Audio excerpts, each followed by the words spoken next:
Moi, je suis assez critique, je n'engage que moi, enfin, pas que moi, je pense qu'on est plusieurs à être d'accord. Quand on a un diplôme professionnalisant, où il n'y a plus d'écrit, plus d'oral et plus de pratique, moi, je trouve que c'est embêtant. On peut faire mémoire avec une bibliographie grande comme ça. Je ne pense pas, comme je dis souvent, qu'un pilote de Boeing, il va décrocher son brevet avec une bibliographie en mémoire. Il va le voir sur le réel. Je ne pense pas qu'un coiffeur ou qu'un chirurgien puisse se contenter de faire une thèse. Il faut aussi qu'il ait validé des aspects pratiques. Alors on dit oui, mais ça c'est en stage. Oui, c'est vrai que les stages sont une forme de validation pratique, mais on sait très bien que des stages, il y en a des bons, il y en a des moins bons. Il n'y a pas ce grand rendez-vous qui était avant le diplôme d'État avec une mise en situation professionnelle, avec un jury.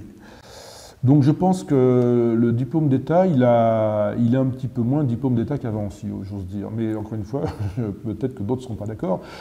Voilà, alors il y a un nivellement qui est du fait que maintenant ça doit correspondre à plus ou moins un grade de master 2. Mais en France, on aime bien les titres. Voilà. Alors celui qui a fait ça, après il veut être passer un autre master, il veut être doctorant, il veut... Pourquoi pas? Mais je me demande si les étiquettes correspondent toujours à un savoir-faire.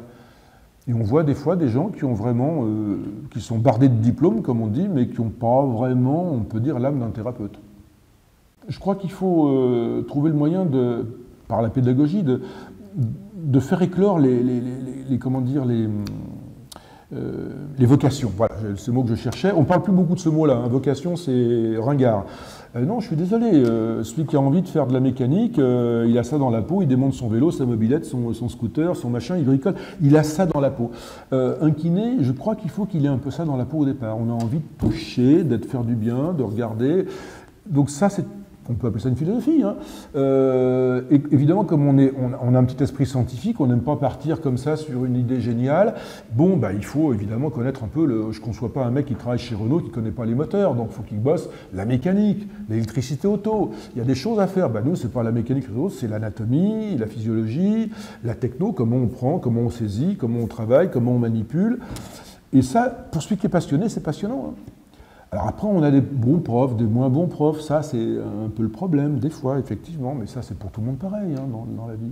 Donc si la motivation est derrière, les bons, ils s'en sortent toujours. Ceux qui ont la motivation, ils s'en sortent toujours. Celui qui se laisse porter, bah, évidemment, il aura un niveau à la prétention, au niveau de ses prétentions. Il faut faire attention à ça. Donc j'ai pas trop changé par rapport au début. Je veux dire, j'ai toujours la passion de l'être humain, de l'anatomie, de la mécanique, parce que ça se marie très très bien. Quoi. Je suis à mon aise quand je suis avec un patient, et les patients me disent vous n'êtes pas très sympathique, parce que c'est pas mon boulot de les prendre dans les bras, de les chouchouter. Je suis là pour les aider à vivre, leur donner, leur ajouter de la vivacité, de la vitalité à leur vie de tous les jours, malgré les douleurs, malgré les handicaps, malgré n'importe quoi. Et en général, voilà, je ne suis pas un distributeur de soins. Je suis quelqu'un qui permet de gérer, de faire naître avec eux le bien-être de la vie, bah, qu'ils aient 78 ans ou qu'ils en aient 15, pourquoi pas. Voilà.